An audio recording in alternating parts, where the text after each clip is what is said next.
Muy buenos días, Mario y Carolina. Así es. Vamos a hablar esta mañana sobre los últimos acontecimientos. Vamos a empezar enfatizando esa jornada de oración que se vivió la noche de ayer y que lamentablemente terminó en trifulca con la aparente agresión de dos colegas periodistas, uno de Canal Azteca y otro de Prensa Libre, a quienes mandamos nuestra solidaridad por este medio. Vamos a conversar sobre eso y otros aspectos de coyuntura, y para ello nos acompañan el licenciado Jorge Mario Andrino Grotebol. Él es abogado y también es analista, y también el licenciado Ronald Solís, quien es coordinador del área de reconciliación de la ODA. A ambos bienvenidos esta mañana. Quisiera partir conociendo sus apreciaciones sobre lo que estaba comentando hace apenas unos instantes. Una jornada de oración que termina en agresión a dos colegas periodistas. Licenciado Andrino. Gracias, buenos días. Pues lamentando o sumándonos a las muestras de repudio que se da sobre estas circunstancias de una manifestación que debiera ser tal y como ellos lo han indicado, de forma pacífica, pero que ya vemos que no tienen una tolerancia y que no permiten que medios de comunicación puedan expresar, puedan dar a conocer la información, y bueno, el resultado son actos ya violentos, que es lo que durante los últimos días se ha estado temiendo, ha estado generando un mecanismo de zozobra en cuanto a cuáles son los verdaderos objetivos de estas manifestaciones y si efectivamente están en el marco del derecho y en el marco de una sociedad que debe buscar hacia los temas de reconciliación y ser pacíficos.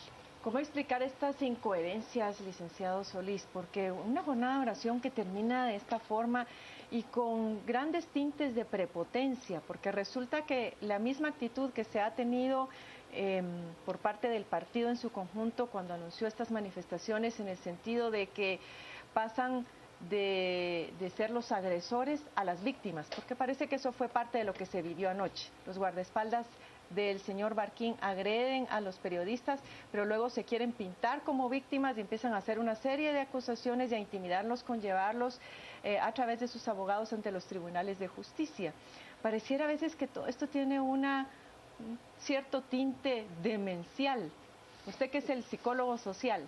Bueno, a mí no me parece ser que haya incongruencia. A mí me parece ser que esto se esperaba. La virulencia con los que los líderes, la dirigencia del partido líder expresaron que iban a salir a defender la candidatura del licenciado Barquín era evidente. Es decir, se anunciaba que iban a hacer una manifestación. Pero después lo trataron de disfrazar con la jornada de oración. Pero eso era solamente un maquillaje que le iban a hacer al tema, porque en todo el proceso han habido no solamente la intención de sembrar una incertidumbre, sino que es incertidumbre cargada de violencia. Es decir, lo que expresaron es un acto de que nosotros tenemos fuerza para movilizar gente y podemos hacerle cosas a esta conciencia moral y conciencia política del país, y lo vamos a demostrar.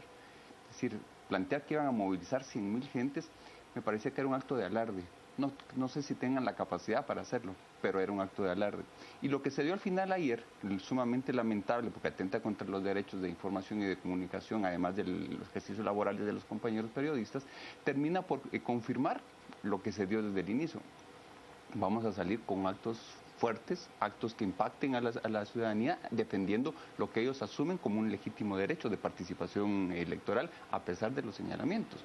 Entonces a mí no me parece incongruente, a mí me parece ser que lo que intentaron fue alejarse de la lógica de la que tenía la ciudadanía de lo del jueves negro y viernes de luto, pero al final de cuentas no lo lograron y ratificaron la percepción de la ciudadanía. Y la incertidumbre permanece, porque se dijo, bueno, el miércoles va a ser la vigilia, el jueves y viernes va a ser la movilización. Hoy nuevamente no se sabe qué va a pasar con eso. ¿Qué opinión le merece toda esta forma de actuar por parte del partido líder? Bueno, es en algún momento sumamente censurable que no exista una persona responsable o que se haga responsable sobre estas convocatorias. Vemos a los líderes políticos de este partido indicar que son aspectos de organización, pero que en realidad no pueden hacer garantías sobre qué es lo que va a suceder, y coincidiendo con el análisis que se hace en el tema de que genera una expectativa de una probable confrontación, de una violencia, que lo vemos empezando ayer y que en algún momento puede salirse un poco de las manos para en la coyuntura actual, en donde vemos que hay determinados políticos que están siendo objeto de investigación y que quizá por ese lado desean que haya otro tipo de expectativas y que generen problemas dentro de la población sin que esto tenga un fundamento real. ¿Y qué logra el líder con todo esto al final? ¿Por qué no va a lograr revertir, digamos, una decisión judicial, un proceso de investigación? ¿Qué logra? Porque estamos en un momento electoral. Esto más bien se les podría revertir. ¿Cuáles podrán ser sus cálculos políticos? Bueno, hay una serie de posibilidades, pero esencialmente lo primero es una presión social hacia las cortes, hacia donde se dirigen estos procesos judiciales que se están iniciando. A una costa del efecto que pueda tener sobre la intención de voto. Habría que determinar, digamos, la población objetivo de donde tienen ellos su intención de voto. Por ejemplo, el partido líder desde hace algún tiempo está haciendo sus convocatorias en el interior de la República a puerta cerrada. No permiten el ingreso de medios de comunicación ni de cobertura de ninguna otra persona y ni otros invitados. Entonces, hoy por hoy su rating a nivel de popularidad en los sectores urbanos es muy bajo. Por eso creo que a ellos no les importa tanto este aspecto sobre perder algunos votos o una intencionalidad desde este punto de vista, sino más una presión por el temor o el miedo que tienen de que eventualmente el proceso de elecciones se posponga y que, bueno, es notorio que hay una confrontación clara entre la clase política hoy por hoy, derivado de acciones presuntamente ilícitas que han cometido. Licenciado Solís, ¿cuál es su interpretación? ¿Cuál podrá ser el cálculo racional por parte del líder? Yo creo que el líder perdió ayer más que lo que pudo haber ganado. Y creo que Pero esto ya se anticipaba, es posible que no lo hayan visto si se estuvo advirtiendo con anticipación. Pero yo creo que el terreno de lucha del líder no es el organismo judicial.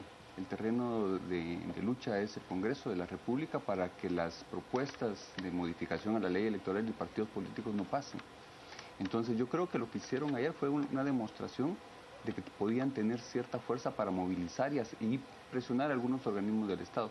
Pero yo creo que ellos saben perfectamente que ahí no van a poder mover mayor cosa. La lucha la tienen pues medianamente garantizada con la articulación de fuerzas con el Partido Patriota para que no pasen las reformas. Y lo otro es que sí asumen una posición de victimarios, ¿verdad? De víctima-victimario, es decir, de ellos aparentemente ahora son las personas que salen dañadas por un ejercicio de investigación que ellos mismos fortalecieron cuando apoyaron que la CICIG siguiera en Guatemala.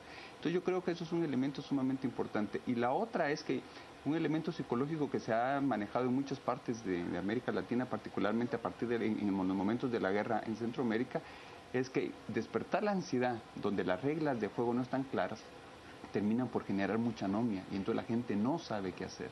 Y entonces el voto era justamente mi otra pregunta para usted.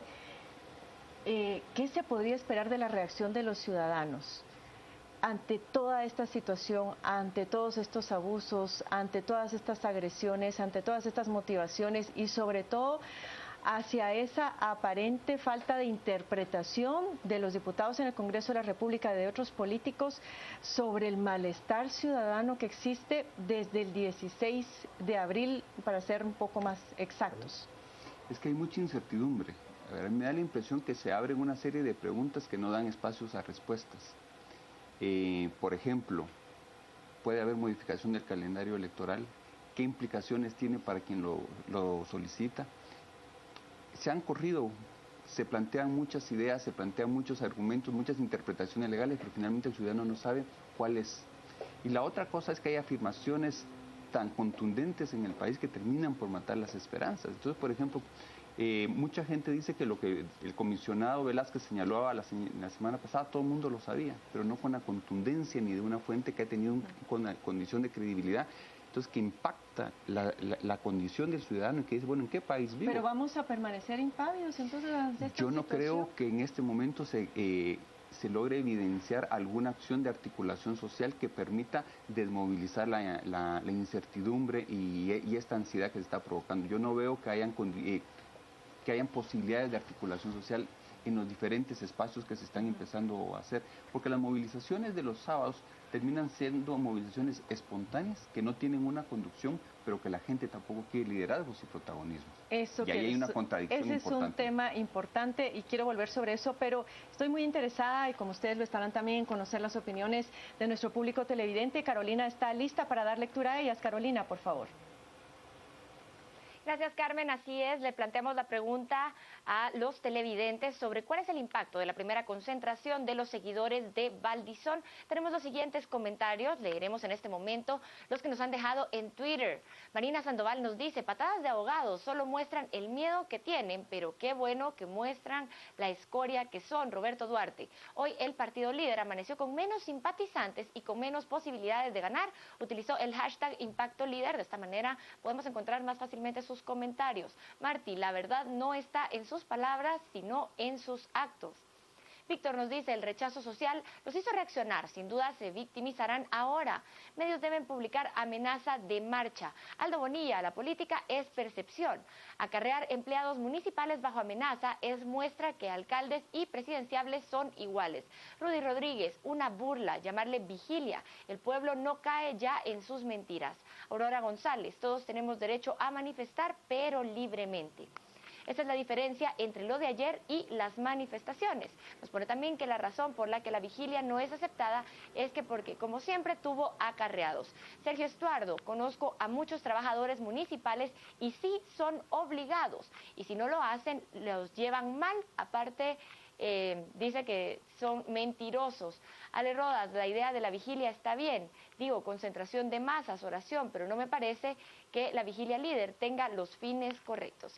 Esta es parte de la participación que tenemos por varios televidentes en las redes sociales. Podemos evidenciar hasta el momento un rechazo ante esta vigilia que se ha realizado por parte del partido líder, y también apoyo a los empleados municipales, quienes supuestamente fueron amenazados que de no ir a esta vigilia podrían llegar a perder su empleo. Regresamos con usted, Carmen.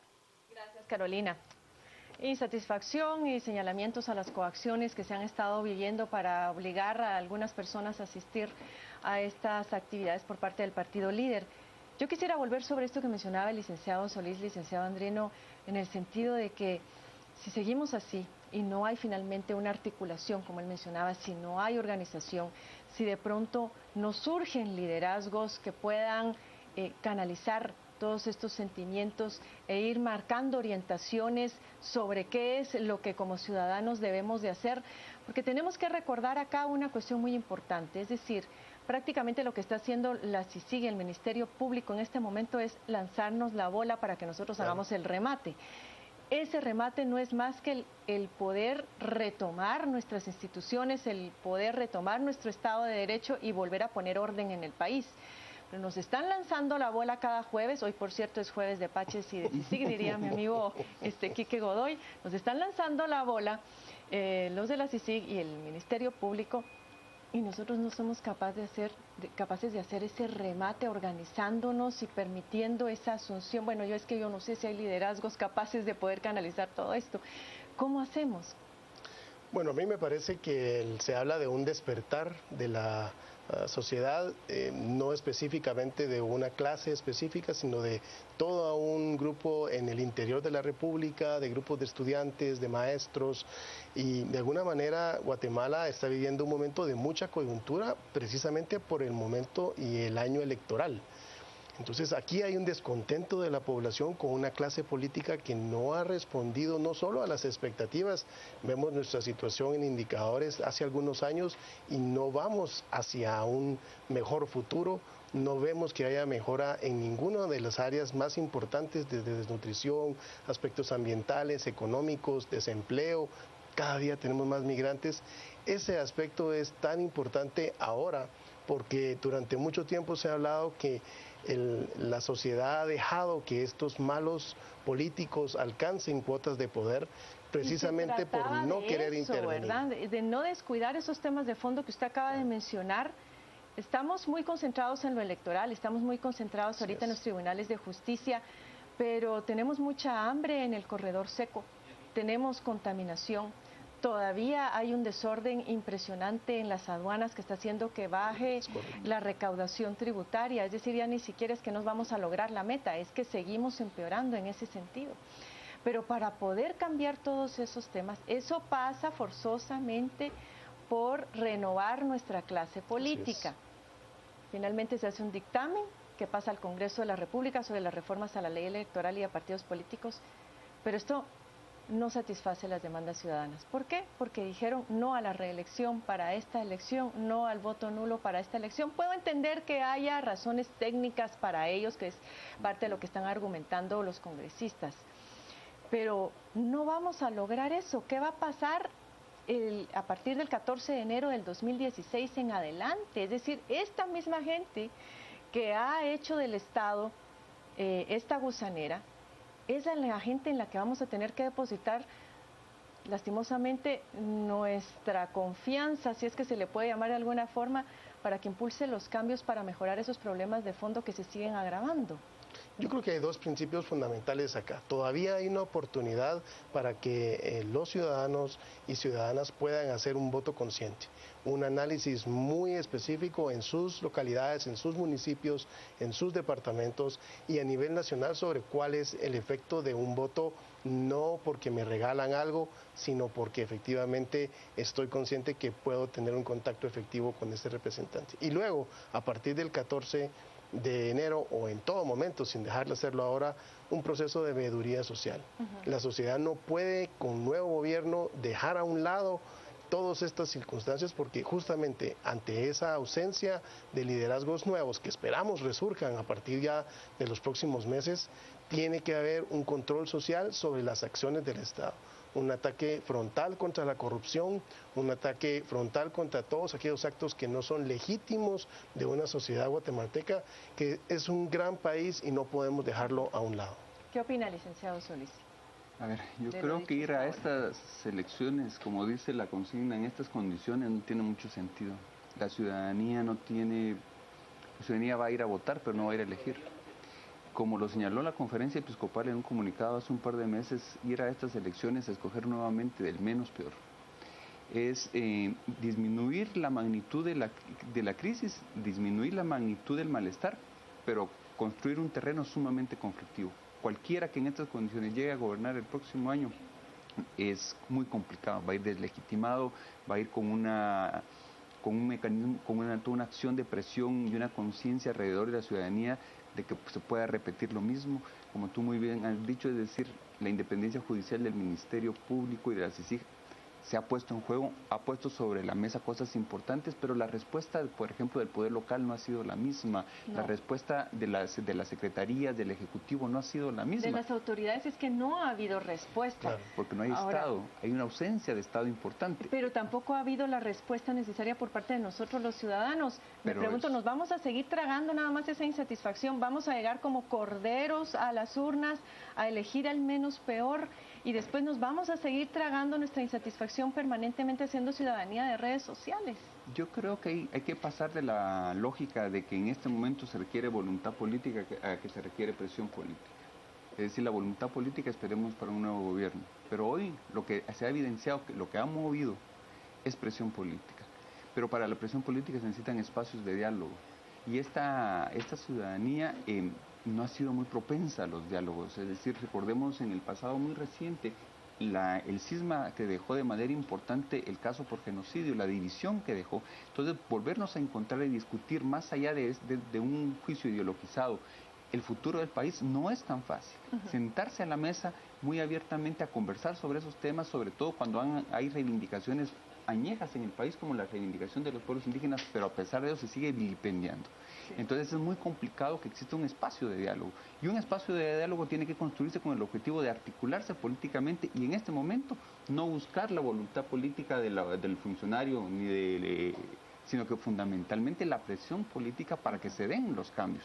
A mí me da la impresión que si no hay algunas modificaciones en este proceso electoral, lo que va a hacer es una acumulación de frustración que va a tener un tinte muy particular el próximo año, que no se va a crear no se va a seguir manteniendo una ciudadanía pasiva, pero una ciudadanía que puede tender también a acciones no tan vinculadas, por ejemplo, al diálogo ni la auditoría social, sino que algunas acciones mucho más claras, por ejemplo, de algunos hechos de violencia y de las exigencias mucho más contundentes que lo que hemos visto. Mucho más beligerantes. Un último mensaje, licenciado Andrino, que ya nos tenemos que ir. Más que coincidir, de hecho, creo que es una oportunidad para el país.